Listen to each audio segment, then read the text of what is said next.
नमस्कार जय Jagannath ऋतुस kitchen and lifestyle को आपण मानक स्वागत। आज मु कौन कौन सब खाइली चलते देखा। फास्ट तो देखो पास्ता बनैकी खाई पास्ता खाई सारा पर किसी ठंडा पीवा को इच्छा है से लगी मुझे चॉकलेट सेक बनैकी पी देती। तापर मो भाई आसिक पहुंची गले से आनी खेर सागर पुणी टे खेर सागर खाईदेली। जेहेतु मिठा खाई पाटी पूरा मिठा हो जाता से लगे किसी चटपटा खाइबा को इच्छा होता। बेल को दांड दुआर को आसी पहुंची गला गुपचुप वाला। जल्दी जल्दी जाई आमे गुपचुप नहीं आसलु आउ खाइलु। तापरे खाइबा पई तरबुज कठाला। तरबुजटा बहुत मीठा थिला आउ देखिबा को भी बहुत बढ़िया थिला।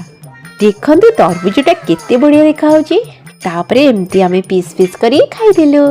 से दिन हस्बैंड आनिके पहुंची जाइतिले डोसा आउ चाट। एते सारा चटपटा आइटम को देखि पेटरे जगह थाउ कि न थाउ मन भितर किंतु भरपूर जगह थिला। एमती आमे चटपटा खाइबा खाइतिलु। थैंक यू जय जगन्नाथ। आपनको जदि ए वीडियोटी भल